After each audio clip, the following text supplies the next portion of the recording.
Good morning, friends. You are most welcome to Think Guys channel. Today we are discussing the history of modern India, written by Bipin Chandra. Our first chapter is the decline of Mughal Empire. The great Mughal Empire, the envy of its contemporaries for almost 2 centuries, declined and disintegrated during the first half of the 18th century. The Mughal emperors lost their power and glory, and their empire shrank to a few square miles around Delhi. In the end, in 1803, Delhi itself was occupied by the British army, and the proud Mughal emperor was reduced to the status of a mere prisoner of the foreign power. A study of the process of decline of this great empire is most instructive. It reveals some of the defects and weaknesses of India's medieval social, economic, and political structure, which were responsible for the eventual subjugation of the country by the English East India Company. The unity and stability of the empire had been shaken up during the long and strong reign of Aurangzeb.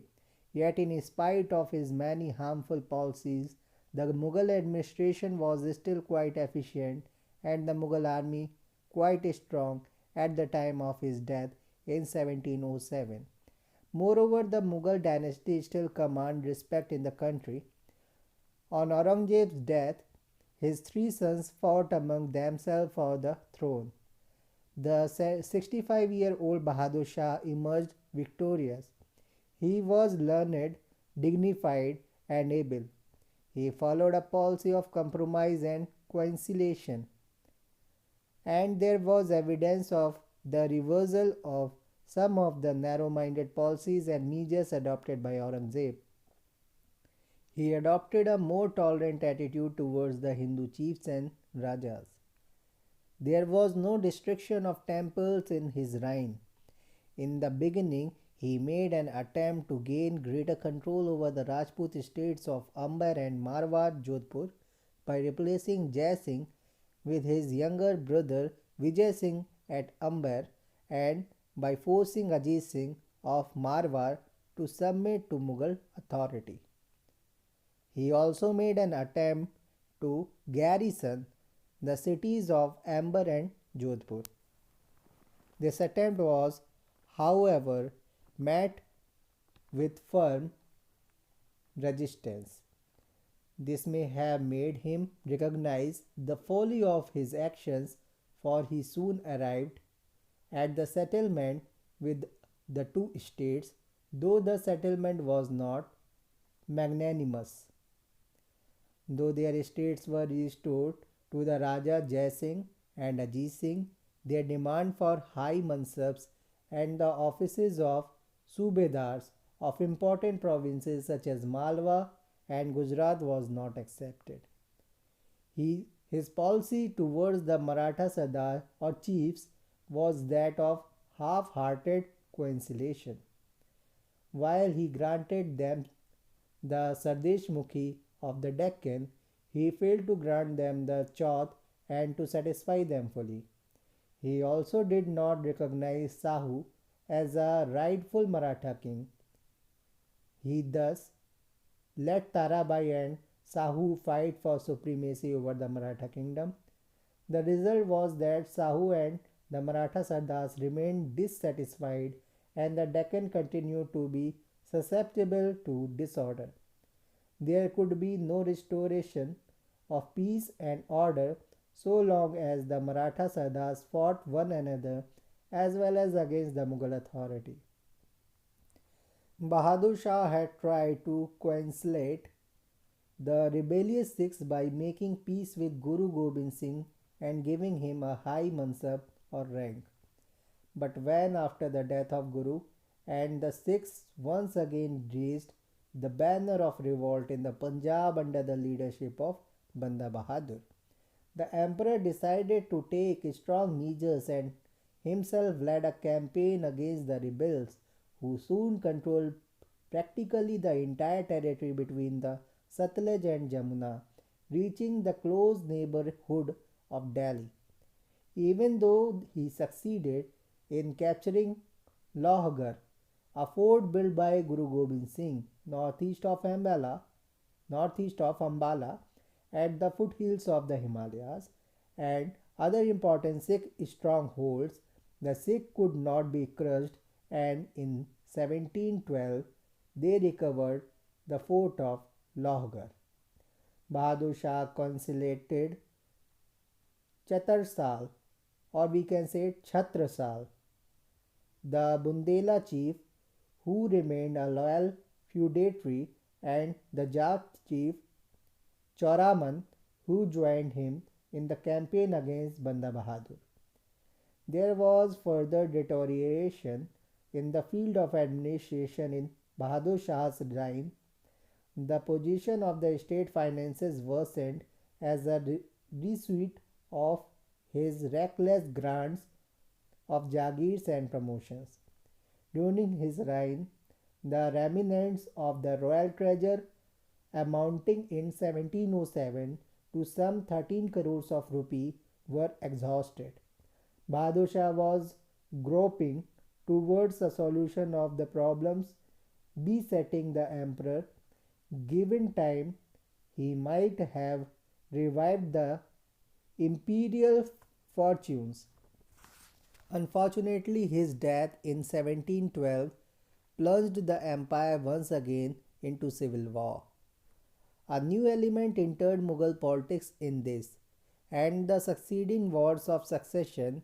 While previously the contest of power had been between royal princes, and the nobles had merely aided the aspirants to the throne. Now ambitious nobles became direct contenders for power and used princes as mere pawns, to capture the seats of authority. In the civil war following Bahadur Shah's death, one of his less able sons, Jahandar Shah, won because he was supported by Zulfikar Khan, the most powerful noble of the time. Jahandar Shah was a weak and degenerated prince who was wholly devoted to pleasure. He lacked good manners and dignity and decency. During his reign, the administration was virtually in the hands of the extremely capable and energetic Zulfikar Khan, who had become his vizier.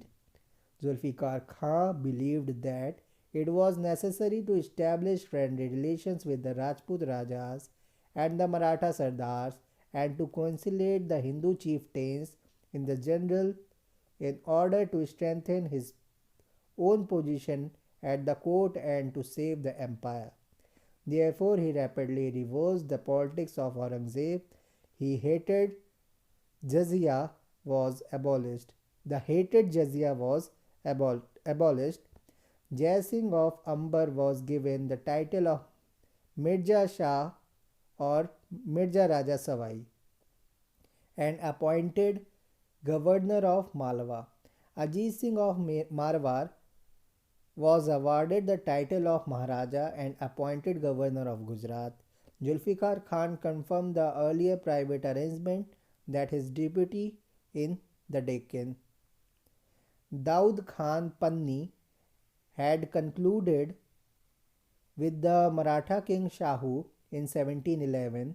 By this arrangement, the Maratha ruler was granted the Chauth and Sadeshmukhi of the Deccan on the condition that these collections would be made by Mughals officials and then handed over to the Maratha officials. Zulfikar Khan also conciliated Choraman Jat and Chhatrasal Bundela. Only towards Banda and the Sikhs did he continue the old policy of suppression. Zulfikar Khan made an attempt to improve the finances of the empire by checking the reckless growth of jagirs and office. He also tried to compel the mansabdars or nobles to maintain their official quota of troops. An evil tendency encouraged by him was that of ijaraha or revenue farming. Instead of collecting land revenue at a fixed rate as under Todar Mal's land revenue settlement. The government began to contract with revenue farmers and middlemen to pay the government a fixed amount of money while they were left free to collect whatever they could from the peasant. This led to increased oppression of the peasant. Many zealous nobles secretly worked against Zulfikar Khan. Worse worse still, the emperor too did not give him his trust and cooperation in full measure. The emperor's ears were poisoned against Zulfikar Khan by unscrupulous favorites. He was told that his Wazir was becoming too powerful and ambitious and might even overthrow the emperor himself. The cowardly emperor dared not dismiss the powerful Wazir, but he began to intrigue against him secretly. Nothing could have been more destructive of healthy administration. Jahandar Shah's inglorious reign came to an early end in January 1713 when he was defeated at Agra by Farrukhsiyar, his nephew. Farrukhsiyar owed his victory to the Sayyid brothers Abdullah Khan and Hussein Ali Khan Baraha, who were therefore given the offices of Wazir and Mir Bakshi respectively. The two brothers soon acquired dominant control over the affairs of the state. Farrukhsiyar lacked the capacity to rule.